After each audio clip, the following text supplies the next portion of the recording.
Hi, this is Bruce Buffer, your voice of the Octagon, and you're listening to MMA Mental. Okay, we're now joined by UFC veteran Frank Trigg. First of all, Frank, just want to say a big thank you for joining us today. My pleasure. Thanks for hunting me down. It's taken a little while for us to get this together. I'm glad it finally worked out. I mean as well. I knew it was going to be worth sticking with anyway. Like I said to you, we bumped into each other in Sweden, and I'd said to you that I've been following your career for a long time, so I was certainly looking forward to speaking with you. Let's go right back to the beginning. Obviously, you started fighting professionally in 1997. And obviously at that time, mixed martial arts was not well known and was not established like it's became now. What made you want to get into mixed martial arts? Well, I actually started in '96, right after my eligibility ran out with college wrestling. The NCAA doesn't allow you to do anything else when you're making money while you're still competing for colleges. So I started right after my eligibility ran out in '96. Did a couple of, back then they were underground, illegal, fights whatever, but we were getting paid. The reason why I started MMA as a whole was because I was trying to make an Olympic team and a world team. And I just had this conversation about 10 minutes ago with Daniel Cormier, who's fighting this weekend, ready to fight Frank Mir, about he's actually I think it's Oliver, one of the new wrestlers that's trying out this week for the world team here in Vegas for freestyle wrestling, for Olympic wrestling. Daniel Cormier is actually taking money out of his own pocket to sponsor this guy. He's helping sponsor this guy as he tries out for Olympic Dream because there's no money in it when we're trying to do it. I started fighting to pay so I could continue to train as a wrestler. That's the only reason why I started fighting.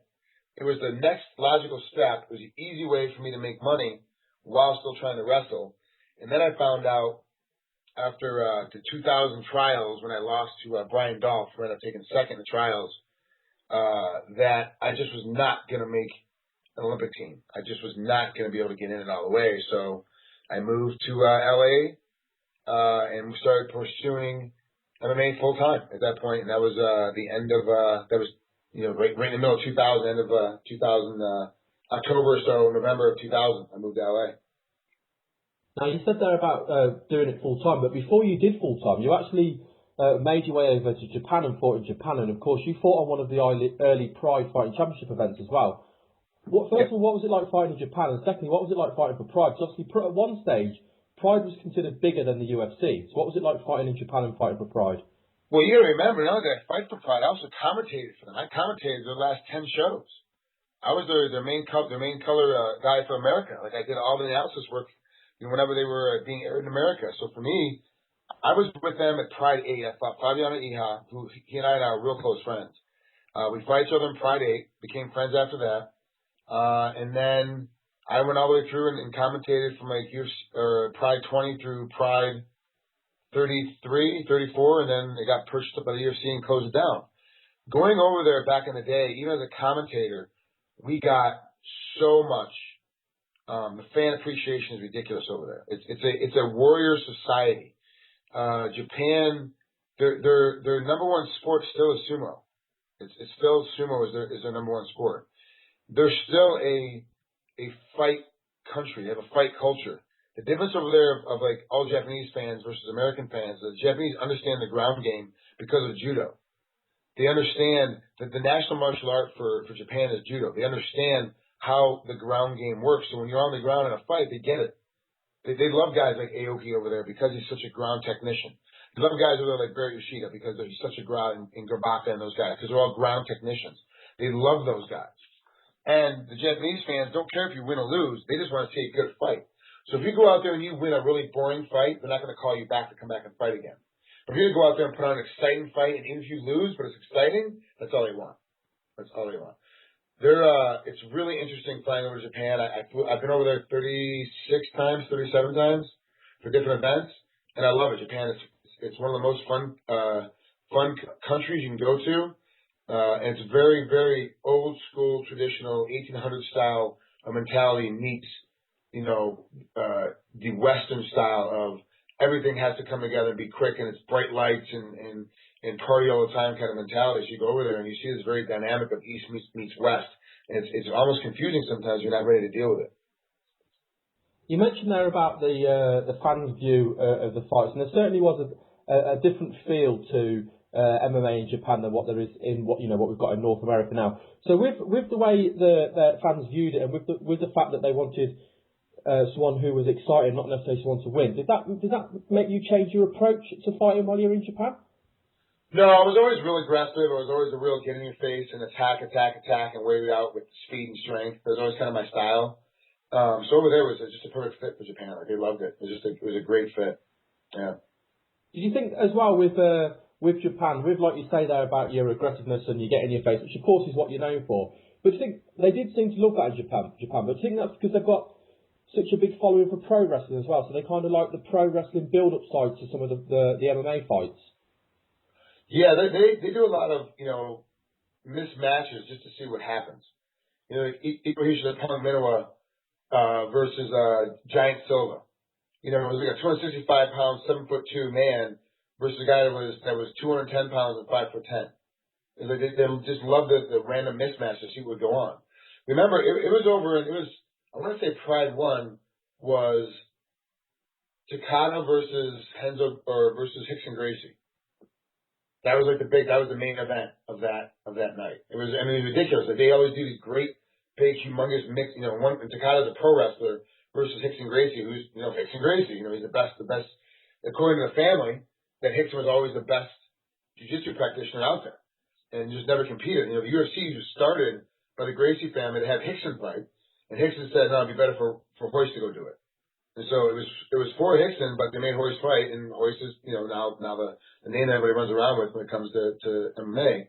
But it was Hickson was like that first deal. So the Japanese fans love that really weird matchup, and they want to see how it's going to work out, and they love the gimmick. They love the gimmick. That's one of the things they love doing. And it makes it so much easier when you go over to fight, when you know that it's entertainment to them. Wins and losses don't count. It makes it easier as a fighter to be able to compete. Now, moving forward, obviously, we move forward to early 2000s, and of course you signed with the UFC. Now, it's worth noting as well that you've built yourself up such a big reputation outside of the UFC that your first fight for the UFC was for the welterweight title, of course, against Matt Hughes. What was it like fighting for the UFC? What was it like going straight into a title fight? Well, back then it was so new. The UFC was only doing 6 to 8 fights a year. Like, it was so small. They weren't doing that much. Zuffa had just taken over. Frank and Lorenzo Fertitta had just purchased the company. Dana White was just some guy that he had hair back then. He wore a suit all the time. He had a shirt and tie on all the time. Like, it was a totally different game back then. Like, going into a title fight for the first time in this big organization, it didn't mean anything. It just meant there was more money. That's the only difference, because the competitors back then were having to change promotions and fight different places so often because these promotions couldn't keep the guy busy. If a fighter wanted to fight 4 times, he had to fight for 3 different organizations to make it work. So me jumping in back then wasn't that big of a deal. When it happens now, it's a huge deal. It's a really, really big deal when it happens now, because there's so much more talent. There's so much longer. And you bring somebody in from the outside, they come over and they get an immediate title shot. It's tough when a guy changes weight classes, and they give him an immediate title shot. That's tough to give him a title shot, because there's so many other people in the weight that just are more deserving. Back then, it was common practice. Like, that didn't make that much of a difference. And remember, we're at UFC 159 is coming up next. 158 is coming up next. Yeah. I fought at UFC 45. That was my first event, was UFC 45. So it was forever ago. Also, one of the things that always stood out about me, and whenever you were included in a build-up to the match, to a fight, there always seemed like bad blood. I remember the bad blood between you and Matt Hughes. I remember the bad blood between you and Dennis Hallman. So, with regards to Matt Hughes, I know you fought Matt Hughes a couple of times. How much of that was part of the build-up, or how much of it was genuine bad blood? I made it all up. He was serious. I made all mine up. I could care less. He's not a talker. And back then, you had to sell a fight. We didn't have pay-per-view and Road to the Octagon and stuff on Fuel and stuff on FX and stuff on Fox. We didn't have all that stuff. All we had was the media machine, the internet media machine. We had like Full Contact Fighter. We had Sherdog. We had MMA Weekly, and that was basically it as far as media that was following MMA as a whole. And so we had to sell stuff. You had to make stuff work, and you had to pitch it for the pay-per-view show, and people want to watch. So somebody asked me the other day, like, what I think about Chael Sonnen, how he talks his way into these fights. I go, what do you think I did? Like, that's what I did to get into these fights, is I just ran my mouth, and that's how it worked. And it's just one of those deals that that I had to make stuff up to make it sellable because Matt's just not a talk, it's not a style. So people would want to watch our fight to want to buy tickets because that means more income for me later down the road when I go to renegotiate my contracts. I know I get what you're saying there, but was there ever any bad blood between anyone that you faced? Not for me. No, not really. Yeah. Cool. I don't really. To me, fighting is a business. This is all about business. So it's not about trying to have to hate the guy I'm across the ring from. It's just a business position. So I'm just trying to fight for a business. So I don't hate any of these guys. If they're friends of mine, I'll fight my friend. I'll fight my training partner just as easy as I fight somebody I don't like or I don't know. Because it's a business.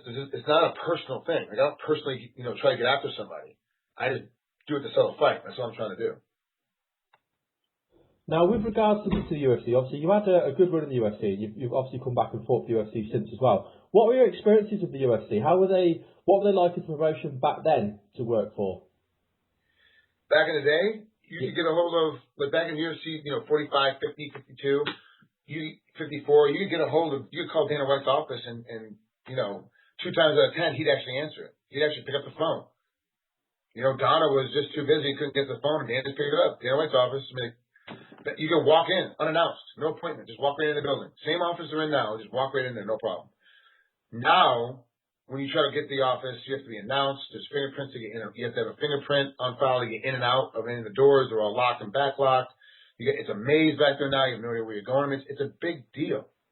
It's a really, really big deal now to go over there. Like the media machine went from like 3 at UFC 45 to 103 that wanted to talk to me at UFC 101. So it was like ridiculous, the difference in size of the juggernaut, the marketing machine, the media presence that they have now. The UFC is a completely different animal from UFC 45 to UFC 159, 58, 59, whichever one we got coming up next. With regards to not just UFC but MMA in general, when you first started out, could you ever imagine it being the way it is now, the way it's steamrolled and become so global? And obviously, like you say, it's become an animal now in a sense. No, we knew that Dana White was going to make it huge in America, and that was kind of our vision. Was like, it's just going to be big in America, and that's kind of where it's going to be. The U.S. and Canada.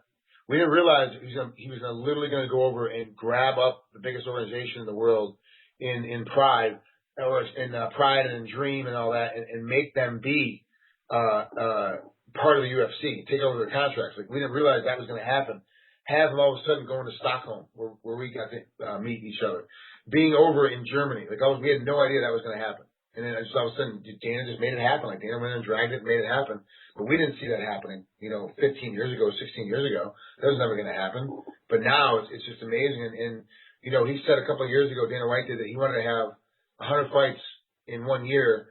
And he wanted to do something where he's having like 4 or 5 fights in one night throughout the world. And I kind of laughed at him when he said it. Like, there's no way that's going to happen. Then flash forward a couple of years, and I was just like, wow, this actually could happen. It's very easy for him to have a fight in Stockholm, a fight in Sydney, Australia, a fight in New Jersey, and then a fight or have a fight in LA and have a fight in Montreal, all the same night, all the same time. Now, logistically, it'd be a nightmare. How to get all the fighters everywhere, like what team is going where to cover what, who's going to film what, doing where. That helps him logistically. It's crazy, but it's feasible. It could actually happen now. He's having 4 fights in one night. We've done it where he had a fight in Australia on a Saturday night in Australia, and they had a fight on a Saturday night in America. Where on Friday night we're watching a live event from Australia and North America, and then Saturday night we're watching a live event from North America. I mean, it was ridiculous. Like it can happen now, where all of a sudden these guys can throw 100. The expansion of the sport as a whole is ridiculous. Then you get fights like other promotions in the States, like Legacy, Titan Fighting Championships, RFA, Maximum Fighting Championships up in Canada, that are riding on that media machine that the UFC has and makes their promotion bigger and better. They're fighting MMA too, and people now are watching it on Fox local. All of a sudden now we're going home and watching it live at home as well.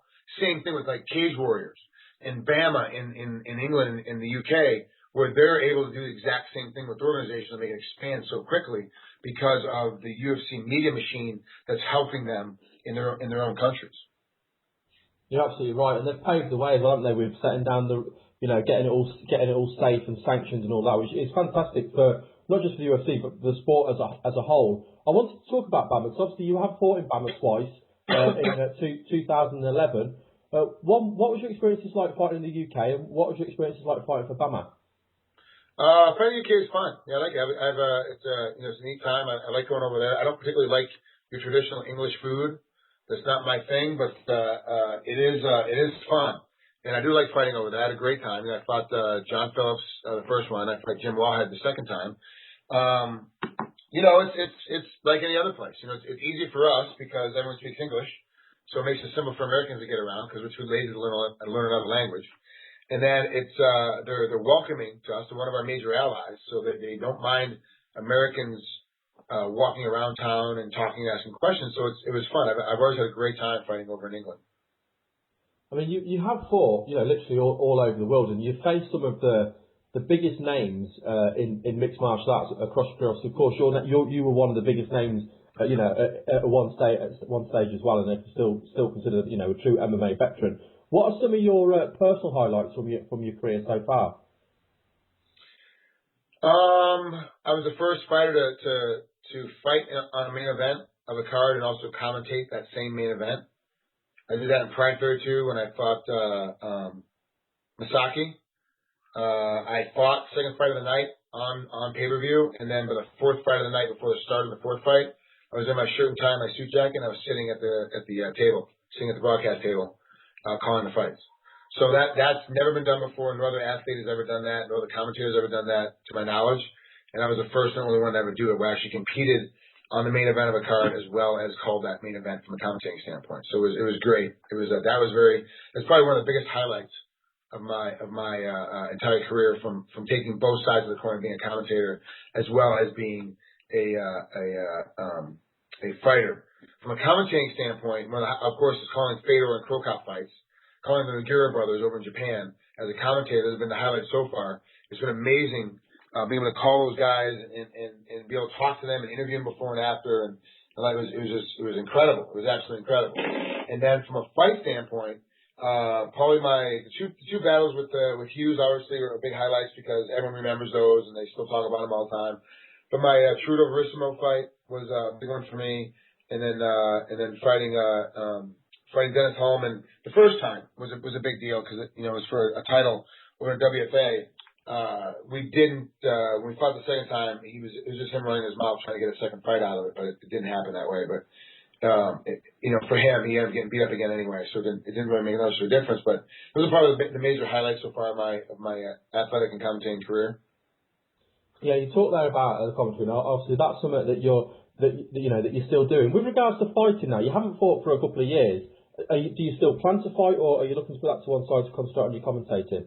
Yeah, as far as my knowledge, I still have one more fight left with Bama. They just haven't called us to bring us back and have me fight in my last fight in the contract. And then, I get offers all the time to fight, but it's a ratio of during a training camp, of an 8-week training camp, I can only concentrate on fighting for 8 weeks. But during that same 8 weeks, I could commentate all 8 weeks. I could have a show for 8 weeks in a row. So the amount of money that someone needs to pay me just isn't the amount that these people are calling me with to go fight. I need a significant much more amount of money to stop commentating for those 8 weeks to go fight. So I just haven't been fighting. And now I'm moving on, trying to do more show hosting and trying to do more commentating on bigger shows. And I'm hoping at some point the UFC expands to a third commentating team. Right now they're using Anik and Florian and Goldberg and Rogan. I'm hoping they're going to get so big they're going to need to expand to a third one. I'll be able to at least apply for the job and try to get in there and be one of the guys on that third team.